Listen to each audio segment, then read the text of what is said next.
په خیر راغلی زم لانجمار یار په دنیا کې خدا سے ډیر 2 نمبر خلک دي د کوم سره چې زما بالکل نه لګي خو بیا په دغه 2 نمبر خلکو کې دوه داسې قسمه خلک دي د کوم نه چې زما داسې پوخ نفرت ده لکه د مار چې د نولی نه نفرت یو د نولی د مار نه اوس دیزه کې به تاسو دا سوچ کوئ چې داسې کم دوه قسمه خلک دي چې لانجماري وینو ته تګي ناس ده نو په اول نمبر باندې راځي اټینشن سیکرز یعنی هغه خلک کم چې د خلکو خیال خپل طرف ته کولو د پاره دروغ مکاری اداکاری او د فحاشۍ په شان دي کارونه په یو ځل کوي او په دویم نمبر باندې بیا راځي هغه جاهل خلک کم چې د هغه اټینشن سیکرز په دروغو د هغوی په مکارۍ د هغوی په اداکارۍ او د هغوی په فحاشۍ هغوی له اټینشن ورکوي یعنی د هغه ټګانو د مکر په جړه هغوی له اوښ کې پاکوي اوس دیزه کې به زما د وینا نه مخکې تاسو ته د دې خبرې اندازه لګېدلې وي چې زه د دې شرمېدلې ببو په باره کې لګیا یم خو څه کسان به اوس هم په دې سوچ کې وي چې بیا دې شرمېدلې ببو داسې څه کارنامه کړې ده چې لانجمار ورله د بېعزتۍ ایوارډ ورکولو دپاره یو ځل بیا میدان ته راووت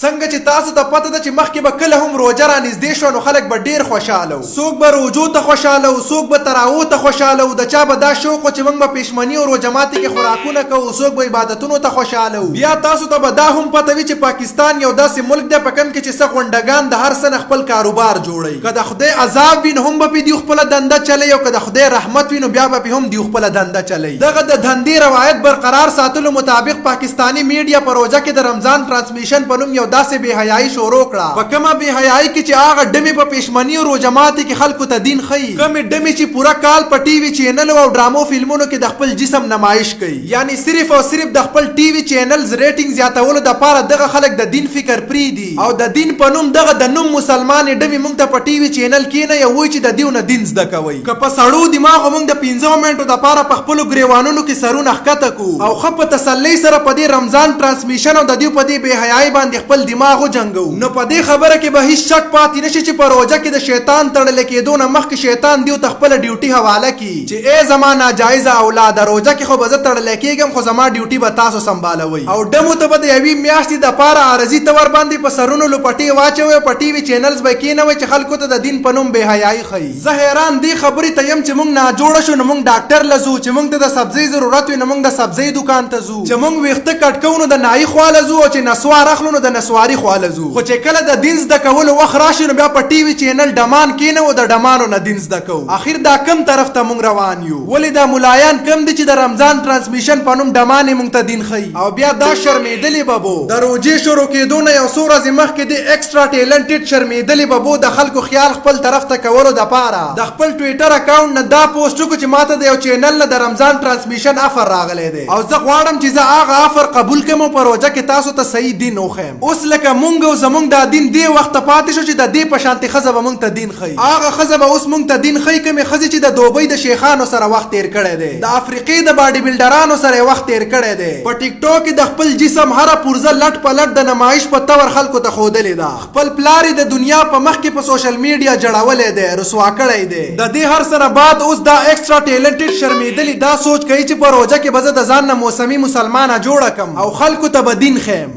واه هوپړه کوي ورته لاسونه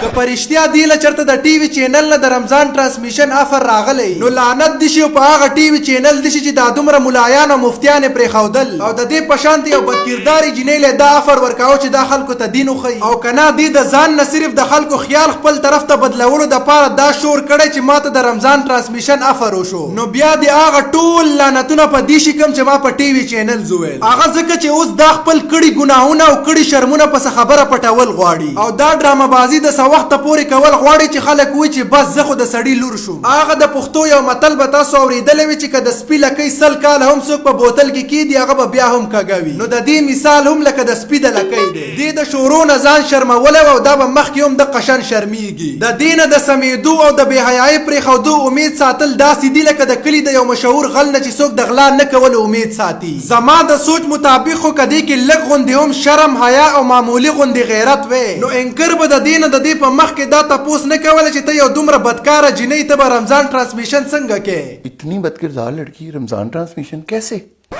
کدی کې لږ غوندې شرم یا غیرت وای نو دی به دغه سوال نه بعد په دغه ځای کې په یوه پیالې اوبو کې خپله پوزه ډوبه کړې وای او ځان به په دغه ځای کې مردار کړی وای چې یو کس د دې نه په لایو انټرویو کې دا تپوس کوي چې ته دومره بدکاره یې ته به رمضان ټرانسمیشن څنګه کې خو نه به نه په خپل کردار د بل خبرې نه برداشت کولو والا خو غیرتي او حیادار کس وي او دې کې خو د غیرت او د حیا پرزه هډو شته نه بلکې غیرت او حیا خو د دیو د کور نه پوره 22 کیلومتره لرې اوسېږي همدغه وجې نه د انکر په دغه تپوس هم دې د شرم نه ځان مردار نه کو او الټی ځان ښه ثابتولو دپاره څه په دې انداز د دغه سوال جواب هغه انکر له ورکو چې موږ د چا د کردار نه د چا د زندګۍ اندازه نشو لګولی چې دا به څنګه انسان وي देखिए हम किसी की करेक्टर पे बात कर ही नहीं सकते हमें क्या पता किसका करेक्टर कैसे मुद्दे हमें क्या पता किसका करेक्टर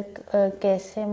یعنی اوس دیزه کې دا د دې خبرې ثابتولو ناکامه کوشش کوي چې ما چې د سعودي په شیخانو ځان توته کړی دی د افریقې په باډي بلډرانو مې ځان توته کړی دی خپل پلار مې په سوشل میډیا ټولې دنیا ته جړولی دی په ټیک ټاک مې د خپل جسم نمایش کړی دی د وزیر اعظم کرسۍ ته د رسیدو دپاره مې ډېرو خلکو له درې مخپې نیولي دي دا ټول زما کردار و دا ټول کارونه ما کړی دي خو د دې هر څه نه تاسو زما د زندګۍ اندازه نشئ لګولی په اصل کې زه یو نیکه ایمانداره د ګلو لخته او د جنت هوره یم वाह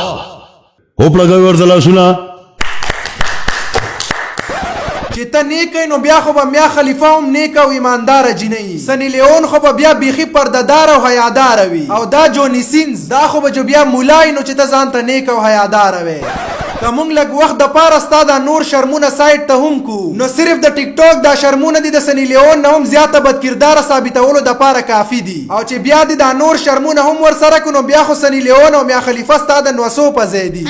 یو طرف ته دی او د دې د ګوګشتو مور مونږ له دماغ وخوړل او بل طرف ته ستا پخو خبرو او کچه کچه کارونه مونږ له کلمې خولې له راوستې یو جینۍ چې د هغې کار په ټیک ټاک بېغیرتي کولی د وقار زکن نوم یو هجړه په شو کې ډبل مینینګ خبرې کولی په شیخانو او سوډنیانو ځان باجه کولی په ملک د انتشار نه علاوه بل څه کار د هغې نه او هغه بیا په روژه کې د ځان نه موسمي مسلمانه جوړه کړي او په نعتونو ټیک ټاکونه جوړی او مونږ ته د دین زده کولو خبرې کوي نو زما په خیال یا خو مونږ دې ته لیوني ښکارو او یا د دې په دماغو کې ډز شوی دی که د دې حریم شاه په شانتې یو غلیظه او بدکرداره ښځه مونږ ته دین ښودلی شي نو به بیا خو زه هم وزیر اعظم جوړېدی شم ورشه هلکه کوټه کې شاه ولی الله خان را روان الیکشن دپاره خبره وکړه غایمه دا ځل وزیر اعظم جوړېږم نه مطلب څوک به هم راپاسي او په سر باندې به عرضي تور باندې لپټه واچوي او وایي به چې زه دین ښیم دا دین دومره سپک دی چې اوس د دې په شانتې په فحاشۍ کې د بېعزتۍ ایوارډ اخیستلو والا جینکۍ به مونږ ته دین ښیي زما په مخ کې خو د دې دومره هم اوقات نشته چې زه په خپله ویډیو کې د دې په باره کې خبرې وکړم خو څه وکړو مونږ سره د خپل دین فکر دی دې وجې نه د دې په شانتې بې شرمو او بې حیاو له هم جوابونه ورکول زمونږ په غاړه دي زه خیر دا خو صرف د دې په دغه سوچ د دې بېعزتي وشوه کوم سوچ چې دې کړی چې زه به په روژه کې خلکو ته صحیح دین ښیم خو که چېرته په غلطۍ کې هم دې دغه سوچ په حقیقت کې بدل کو او په ټي وي چینل یې مونږ ته دین ښودل شروع کړل نو ټولو نه اول خو به مونږ دغه چینل نه بایکاټ کوو او بیا به د دې د حیا نه نوره هم ګیا جوړو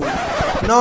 بس دی یار نن دپاره همدا کافي و که ویډیو ستاسو خوښه شوي وي نو ویډیو مخکې هم شیر کړئ او د داسې نورو ویډیوګانو دپاره زموږ یوټیوب چینل لانجمار لازمي سبسکرایب کړئ را روانه ویډیو کې به میلاویږو د هغې پورې د ځان ډېر ډېر خیال ساتئ د خدای په امان